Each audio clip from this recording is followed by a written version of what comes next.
ಹೌದು, ಚಿಕ್ಕಬಳ್ಳಾಪುರ ನಗರಸಭೆ ಅಧ್ಯಕ್ಷ ಉಪಾಧ್ಯಕ್ಷರಾಗಿ ಆಯ್ಕೆಯಾದ ನಂತರ ಇದೇ ಮೊದಲ ಬಾರಿಗೆ ಉಭಯರು ನಗರ ವೀಕ್ಷಣೆಗೆ ಮುಂದಾಗಿದ್ದಾರೆ. ಎಂಜಿ ರಸ್ತೆಯಲ್ಲಿ ನಡೆಯುತ್ತಿರುವ ಒತ್ತುವರಿ ತೆರವು ಕಾರ್ಯಾಚರಣೆಯನ್ನ ಅಧ್ಯಕ್ಷ ಗಜೇಂದ್ರ ಮತ್ತು ಉಪಾಧ್ಯಕ್ಷ ನಾಗರಾಜೆ ಪರಿಶೀಲನೆ ನಡೆಸಿದರು. ಈ ಸಂದರ್ಭದಲ್ಲಿ ರಾಷ್ಟ್ರೀಯ ಹೆದ್ದಾರಿ ಪ್ರಾಧಿಕಾರದ ಅಧಿಕಾರಿಗಳೊಂದಿಗೆ ಮಾತುಕತೆ ನಡೆಸಿ ಅಧಿಕಾರಿಗಳ ಜೊತೆಯಲ್ಲಿಯೇ ರಸ್ತೆ ಕಾಮಗಾರಿ ವೀಕ್ಷಣೆ ಮಾಡಿದ್ದು ವಿಶೇಷವಾಗಿತ್ತು.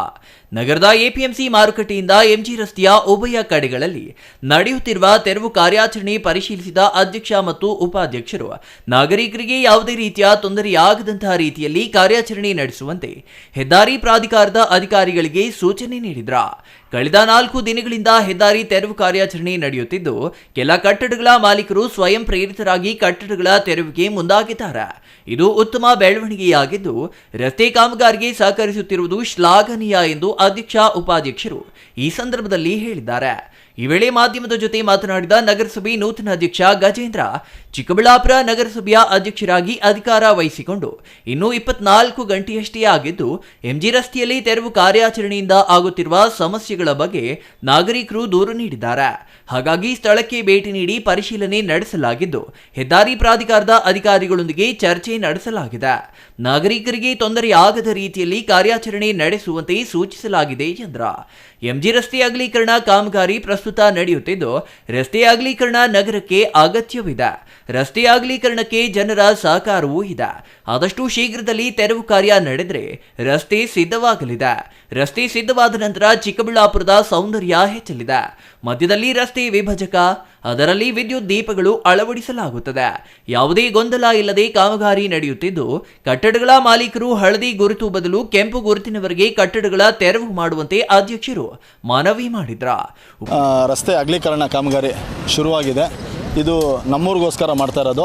ನಮಗೆ ಇದು ಅವಶ್ಯಕತೆ ಇದೆ. ಇದು ಯಾವಾಗೋ ಆಗಬೇಕಾಗಿತ್ತು, ತಡವಾಗುತ್ತೆ. ಆದ್ರೂ ಅವರು ಕಂಪನಿ ಕಡೆಯಿಂದ ನಾವು ಏನು ರಸ್ತೆ ಡ್ರಾಯಿಂಗ್ಸ್ ಎಲ್ಲ ನೋಡಿದರೆ ಭಾರಿ ಸುಂದರವಾಗಿ ಬರ್ತೈತೆ. ಜನ ಎಲ್ಲ ಸಹಕರಿಸ್ತಾ ಇದ್ದಾರೆ. ಅವರೇ ಅವ್ರ ಬಿಲ್ಡಿಂಗ್ಸ್ನ ಡೆಮೊಲಿಷನ್ ಮಾಡ್ಕೊತಾ ಇದ್ದಾರೆ. ಇನ್ನು ಎಷ್ಟು ಬೇಗ ಸಂಪೂರ್ಣವಾಗಿ ಎಲ್ಲ ಡೆಮೊಲಿಷನ್ಸ್ ಆಗುತ್ತೋ ಅಷ್ಟು ವೇಗವಾಗಿ ಇವರು ರಸ್ತೆಯನ್ನು ಮಾಡಿಕೊಡ್ತೀನಿ ಅಂತ ಹೇಳ್ತಾ ಇದ್ದಾರೆ. ಅಂಡರ್ಗ್ರೌಂಡ್ ಡ್ರೈನೇಜ್ ಆಗ್ಬೋದು, ಅಂಡರ್ ಕೇಬಲಿಂಗ್ ಡ್ರೈನ್ ಆಗ್ಬೋದು, ಸೆಂಟ್ರಲ್ ಡಿವೈಡರ್ ಆಗ್ಬೋದು, ಬ್ಯೂಟಿಫುಲ್ ಲೈಟ್ಸ್ ಆಗ್ಬೋದು, ಇವೆಲ್ಲ ಬರ್ತೈತೆ. ಬಹುಶಃ ನಾವು ಈ ರಸ್ತೆ ಕಂಪ್ಲೀಟ್ ಆದಮೇಲೆ ನಮಗೆ ಒಂದು ಖುಷಿ, ಚಿಕ್ಕಬಳ್ಳಾಪುರಕ್ಕೆ ಸುಂದರವಾದ ರಸ್ತೆ ಆಗುತ್ತೆ ಅಂತ ಹೇಳ್ಬಿಟ್ಟು ಹೇಳಕ್ಕೆ ಇಷ್ಟಪಡ್ತೀನಿ. ಸಾರ್ವಜನಿಕರು ನಮ್ಮ ಗಮನಕ್ಕೆ ತೊಗೊಂಬಂದರು. ಇಲ್ಲಿ ಏನಾಗಿದೆ ಅಂದರೆ ಏನು ಗೊಂದಲ ಏನಿಲ್ಲ. 2 ಮಾರ್ಕಿಂಗ್ ಇದೆ, ಒಂದು ಯೆಲ್ಲೋ ಮಾರ್ಕಿಂಗ್, ರೆಡ್ ಮಾರ್ಕಿಂಗು. ಈಗ ಏನಾಗ್ತಾಯಿದೆ ಅಂದರೆ ಕೆಲವರು ಯೆಲ್ಲೋ ಹೊಡ್ಕೊಬೇಕಾ ರೆಡ್ ಹೊಡ್ಕೊಬೇಕಾ ಅಂತ ಒಂದು ಗೊಂದಲದಲ್ಲಿದೆ. ಅದಕ್ಕೆ ನಾವು ಎಲ್ರಿಗೂ ಮನವಿ ಮಾಡ್ತಾಯಿದ್ದೀವಿ, ನೀವು ರೆಡ್ ಮಾರ್ಕಿಂಗ್ಗೆ ಕಂಪ್ಲೀಟಾಗಿ ನೀವು ಮಾಡಿಕೊಂಡಾಗ ಪಾರ್ಕಿಂಗ್ ಆಗ್ಬೋದು, ಮತ್ತು ನಿಮ್ಮ ಬಿಲ್ಡಿಂಗು ಮುಂದೆ ನಿಲ್ಲಿಸ್ತಕ್ಕಂಥ ಸ್ಥಳ ಆಗ್ಬೋದು, ಎಲ್ಲ ಜಾಗ ಕರೆಕ್ಟಾಗಿರ್ತೈತೆ. ನೀವು ಇಲ್ಲಾಂದರೆ ನೀವು ಇನ್ನೂ ಕಡಿಮೆ ಮಾಡಿಕೊಂಡಾಗ ತಿರುಗಿ 2ನೇ ಹಂತಕ್ಕೆ ಸುಮ್ಮನೆ ನಿಮಗೆ ಗೊಂದಲ ಆಗೋದು ಬೇಡ. ಅದಕ್ಕೆ ರೆಡ್ ಮಾರ್ಕಿಗೆ ಮಾಡಿಕೊಂಡಾಗ ಎಲ್ರಿಗೂ ಟ್ರಾಫಿಕ್ ಆಗ್ಬೋದು, ನಿಮ್ಮ ಬಿಲ್ಡಿಂಗ್ಸ್ ಬರ್ತಕ್ಕಂಥ ಗ್ರಾಹಕರಿಗೆ ಪಾರ್ಕಿಂಗ್ ಆಗ್ಬೋದು, ಪಬ್ಲಿಕ್ಸು ಓಡಾಡೋಕ್ಕಂಥ ಫುಟ್ಪಾತ್ಗಾಗ್ಬೋದು, ಎಲ್ಲ ಕರೆಕ್ಟಾಗಿರ್ತೈತೆ ಅಂತ ಹೇಳಬೇಕು ಈ ಸಂದರ್ಭದಲ್ಲಿ ಹೇಳ್ತೀನಿ. ಉಪಾಧ್ಯಕ್ಷ ನಾಗರಾಜ್ ಜೆ ಮಾತನಾಡಿ, ಎಂಜಿ ರಸ್ತೆ ಅಗಲೀಕರಣ ಕಾಮಗಾರಿ ವಿಚಾರದಲ್ಲಿ ನಗರಸಭೆಗೆ ದೂರುಗಳು ಬಂದ ಹಿನ್ನೆಲೆಯಲ್ಲಿ ಸ್ಥಳಕ್ಕೆ ಭೇಟಿ ನೀಡಿ ಪರಿಶೀಲನೆ ನಡೆಸಲಾಗುತ್ತಿದೆ. ಜನರಿಗೆ ಮೂಲ ಸೌಕರ್ಯಗಳ ತೊಂದರೆಯಾಗದ ರೀತಿಯಲ್ಲಿ ಅಗಲೀಕರಣ ಕಾಮಗಾರಿ ನಡೆಸಬೇಕು ಎಂದು ಹೆದ್ದಾರಿ ಪ್ರಾಧಿಕಾರದ ಅಧಿಕಾರಿಗಳಿಗೆ ಸೂಚಿಸಲಾಗಿದೆ. ಅಚ್ಚುಕಟ್ಟಾಗಿ ಕೆಲಸ ನಡೆಯುತ್ತಿದೆ. ಅಗತ್ಯ ಬಿದ್ದರೆ ನಗರಸಭೆ ಎಂಜಿನಿಯರ್ಗಳನ್ನ ಕರೆಸಿ ಆಗಿರುವ ಸಮಸ್ಯೆಗಳ ಪರಿಹಾರಕ್ಕೆ ಸೂಚಿಸಲಾಗಿದೆ ಎಂದರು. ಅಲ್ಲದೆ ಈ ಹಿಂದೆ ಡಾಕ್ಟರ್ ಕೆ ಸುಧಾಕರ್ ಅವರು ಸಚಿವರಾಗಿದ್ದ ಅವಧಿಯಲ್ಲಿ ಕೇಂದ್ರ ಸರ್ಕಾರದಿಂದ 350 ಕೋಟಿಗೂ ಹೆಚ್ಚು ಅನುದಾನ ತಂದು ರಾಷ್ಟ್ರೀಯ ಹೆದ್ದಾರಿ 234ರ ಕಾಮಗಾರಿಗೆ ಅನುವು ಮಾಡಿಕೊಟ್ಟಿದ್ದಾರೆ. ಡಾಕ್ಟರ್ ಕೆ ಸುಧಾಕರ್ ಅವರು ದೂರದೃಷ್ಟಿಯುಳ್ಳ ನಾಯಕರಾಗಿದ್ದಾರೆ. ಅವರ ಕಾಲದಲ್ಲಿ ಚಿಕ್ಕಬಳ್ಳಾಪುರ ನಗರ ಅಭಿವೃದ್ಧಿಯ ಪಥದಲ್ಲಿ ನಡೆಯುತ್ತದೆ.